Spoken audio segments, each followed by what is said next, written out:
Well, I think too, what it tries to satisfy the how does that work element to humans. I think we tend to, we're very curious, right? We want to know how things work. So when you introduce something like a superhero that defies reality as we know it, That thing does not obey the laws of physics at all. we want to know how that's possible. So them throwing in a bone like that with, you're talking about the Flash, and it happens through everything else where they try to explain how this person goes this fast, or how do they manipulate gravity, or how does this happen, right? Like Magneto is a perfect example. Like, well, he just controls magnetic fields, right? Like that's how he can fly. This is it's they write this stuff in there because it helps us uh, make sense of the character, as well as it creates that realism grounded that we want in the storytelling. And I think adding the science element is great for that. And you mentioned the religious aspect too. There's a lot of people that try to explain, they want to disprove religion with science.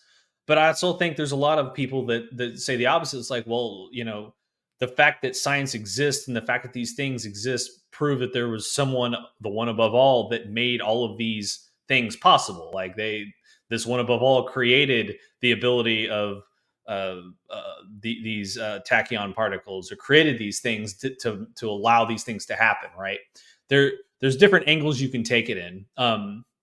And you can read that however you want when you're watching the show or watching comics, or sorry, not watching comics, reading comic books or whatever. Kind of watching comics now, Kind a of lot watching of them comics, coming to life. yeah. And disclaimer real quick, Mantis and I don't care. When we say don't care, I'm not saying we don't care. Like, believe whatever you want. You're not wrong for your belief on this channel, right? If you believe that it's a religious thing, if you believe in the scientific method of it, we're science nerds and we love the science components of it. But everybody's free to believe we're not saying one way or another. I love that they do meld the two together, right?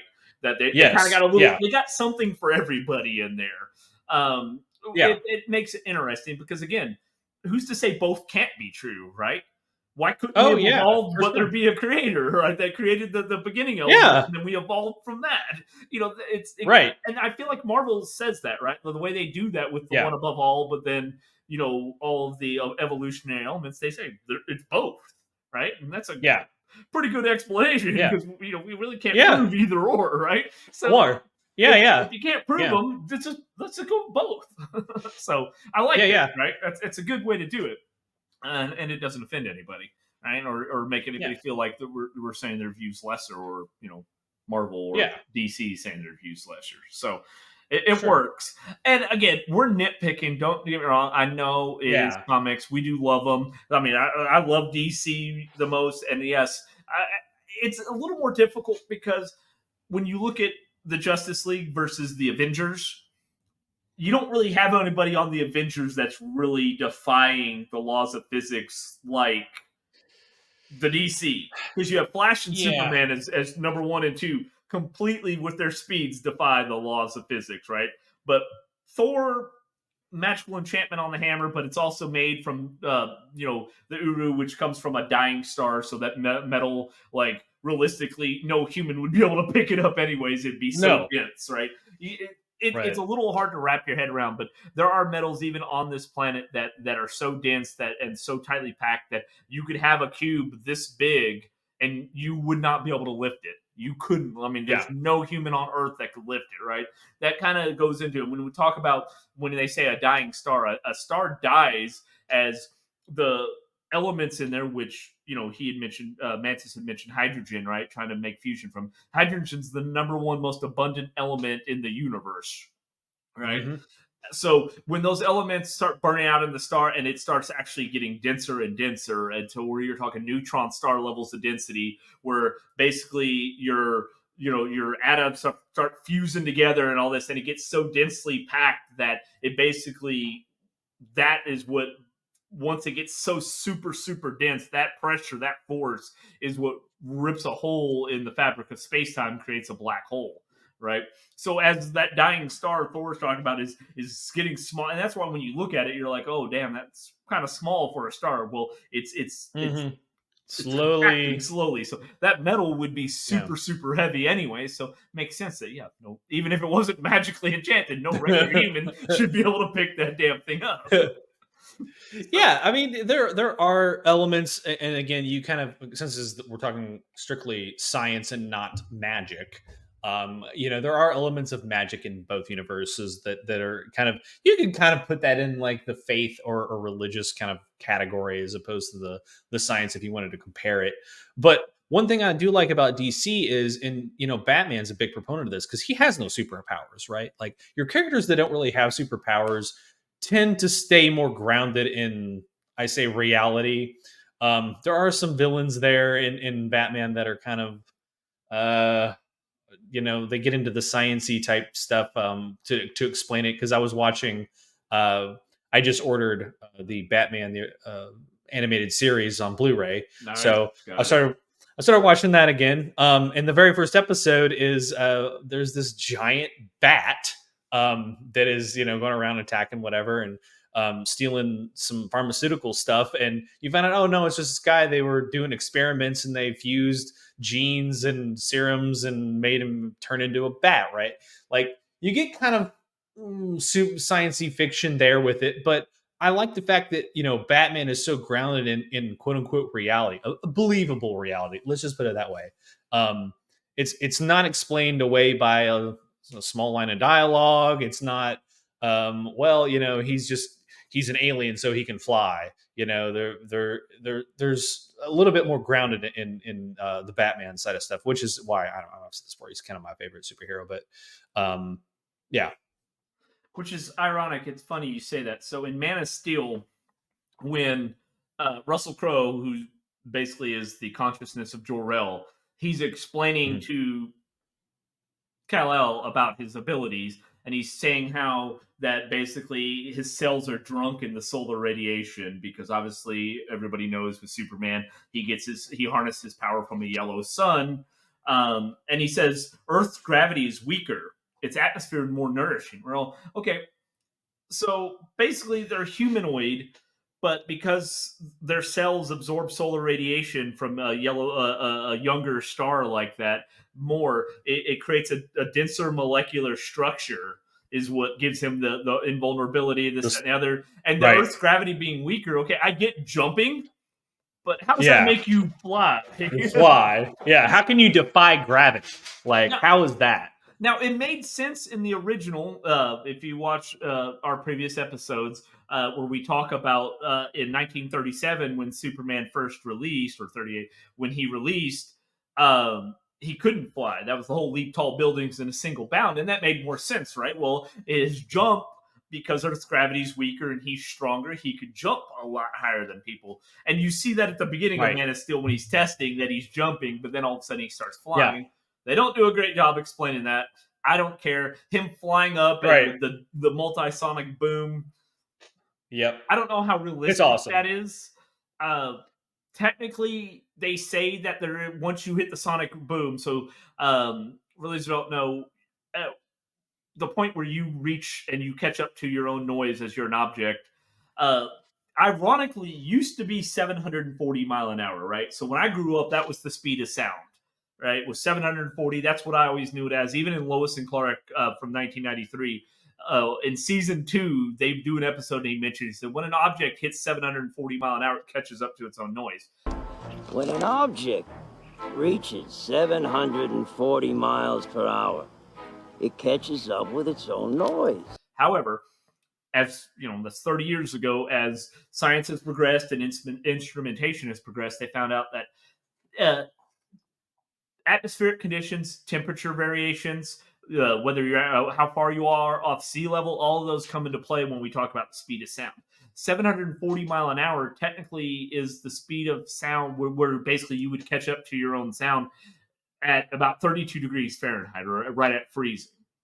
The average temperature around the world, you're at about 761 to 768 mile an hour is the rough average of speed of sound. Where basically you catch up to your own noise, it creates that violent shock wave of the piled up energy and creates the sonic boom, which for all of us is going to sound like thunder. There is no they say there isn't like every time you hit, like let's say you double that now and you go twice the speed of sound or Mach 2, there's another sonic boom and then another one. No, once you pass the speed of sound, you are always generating a sonic boom. You're already now in right. Superman, Man of Steel, you see that as he keeps going faster, you keep seeing the cone and things. And this actually has been corroborated by Brian Schull. He does a great motivational speech for people. He was a SR-71 pilot back in the 80s. And he talks about, obviously, the SR-71 Blackbird still holds the record for highest speed by a fixed-wing craft. It was 3.3, Mach 3.3, so it was just over 3 times the speed of sound. And he does claim in the speech that at 2,000 mile an hour, it had a double sonic boom once it hit 2,000 mile an hour. However, it has since also been proven that the higher you go up in the atmosphere, we don't hear the sonic booms once they go over like 50,000 feet, roughly. That number's not, again, depends on atmospheric conditions. Give or take. Right. So, obviously the SR-71 flew until 1990, and it would fly over 3 times the speed of sound. Well, we didn't hear all the sonic booms while it was flying because it's flying at 89, 90,000 feet. So in 1973, the government banned supersonic flights over commercial flights over land because of the danger of sonic booms and the damage it can cause. Because if you hit the sound barrier anywhere close to a city, let's say you were a mile above New York and you flew at the sound barrier, you're going to probably shatter out every window in every building in there, especially if you're going closer towards the speed of sound. So they banned all supersonic flights over land unless you could reach certain altitudes, which most of the altitudes, I think the Concorde, which is no longer flying, which was a commercial jet, could only do supersonic once it got over the ocean. And then the SR-71 flew so high that it didn't freaking matter. It didn't. Right. Interesting. And I'm assuming the time difference or the speed difference of what it takes to sound barrier, is that just due to the fact, because you mentioned temperature, is that just due to the fact of the air molecules moving faster, creating more friction at higher temperatures? And whereas if it's colder, they're not moving as fast, therefore there's not as much resistance. Look at you getting all nerdy. Yes, that is exactly correct. So obviously, the faster a molecule moves, it warms up. Or let's say if you heat a molecule up, the molecule itself is going to be moving faster. Yes, you are microwaves. Correct on that. Yes, gotcha. Don't microwave yourself. No. But yes, so that's and that goes back to moving super fast through. Moving super fast. Yeah. Again, if you flew an SR-71, at 20,000 feet. First off, the SR-71 built up 900 degrees of heat. Now, some of that also came from the engine, but also come from how fast it traveled too, right? So that's why the plane would expand 4 inches in flight. So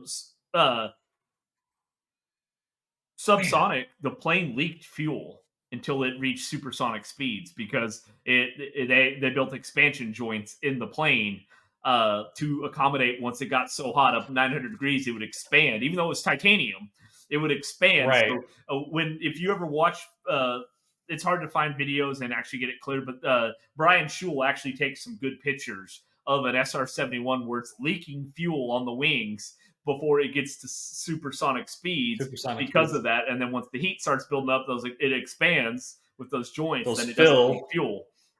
So yeah, that makes sense. Yeah, because if you heat up, obviously, I mean, you kind of, I think it's with like when you're trying to get like your car door unlocked, or if your lock's stuck, right? Like if you heat expands metal, right? So I could see where if you don't build those, what do you call them, forgiveness like joints or those expansion joints you said. Yeah, like if you don't build those room to expand and contract based on the heat, like the plane would just break and fall apart, right? Like it would just disintegrate once it got so hot. Yeah, or once it went so fast. It wouldn't be able to because it would warp, explode. Yeah. Man, interesting. But and that's a great example when we talk about the SR-71 building up 900 degrees of heat just because it travels at Mach 3.3. Now imagine accelerating a human flying around in a Yeah. cape, to half the speed of light, because a lot of Superman's feats, he's moving fast, right? There's Yeah. times even in Justice League, he's keeping up with the Flash. They're moving very, very fast. The amount of heat, Yeah. and again, the shock waves and everything they would create would literally, we'd all just be dead. But I'm glad they take these liberties with the with physics here, because it keeps us all alive, but it also makes it very, very Yeah. entertaining. So, Yes. all right, guys, I think we have bored you enough, or we've given you a lot to think about, depending on what you thought. I think this stuff's exciting. Let us know down in the comments, because we do a lot of superhero. Obviously, it's a UBDC channel and things. If you would like, if this type of topic interests you, us to do more of a sci-fi where we talk more in depth of the Stargate, Star Trek realms, we can throw some Star Wars in there, but given the current state of it, they're not following any kind of physics or story at all. But let's focus on like the Stargate, Star Wars, Battlestar Galactica kind of stuff. If you'd like to see us do a discussion on that, because we both love those shows, we could talk for days on that particular topic as well. And then let us know down in the comments what you thought about this video, or if you have some things maybe that we got wrong. If you can try to do it in a little more positive light, and not just saying we're dumbasses.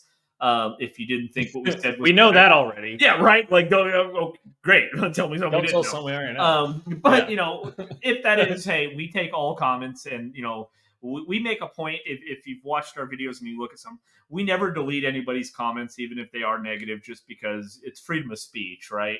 We say what we have this channel to say, granted it is about superheroes and things like this, but if you have a differing opinion, even if it is negative, we're never going to delete that comment, because you're free to say what you want on this channel. If we stop doing that, then we kind of take away what the heart of this channel is, right? And that's just to have a forum where we all can say what we want about the things we love here, superheroes, comics, and other nerdy type shit that we love. Yeah. So again, in the comments below, if you have a superhero, some weird science thing that you think is pretty cool, leave it down in the comments. We'll check it out. If it's really cool, we may do another video on it. Who knows? But I know there's definitely stuff that we had missed. There's tons of stuff in the X-Men comics about sciencey stuff. So if you guys know of anything like that, or even like Cal said, anything in the science fiction realm that gets into this stuff, let us know. And if you've made it this far, as we like to say, because I always promise we keep it at the end, if you've made it this far with us, we definitely appreciate it, especially if you're coming back from one of our other videos. Consider... I can't put the like and subscribe button right there. It's got to be down there. Like, put it... down here. It's got to be below you. There. Down here. Yes, right there. That's down perfect. here. I can put it right there. Leave it right there. That's great. But definitely consider where I will put a like and subscribe button there. Consider giving this video a like, subscribing to the channel for more content. And like I said, we always do appreciate hearing from everybody watching our videos, and we do thank you very, very much. You guys are the reasons we do this channel. And in part, just talk about nerdy shit, because we love talking about this stuff too. But might as well record it talking about it. Right. So, Mantis, unless you have anything else. I'm good. All right, guys. Well, then we do appreciate it, and we will see you next time. Later. I knew he was going to do that. All right. Don't say stage freeze, just do it.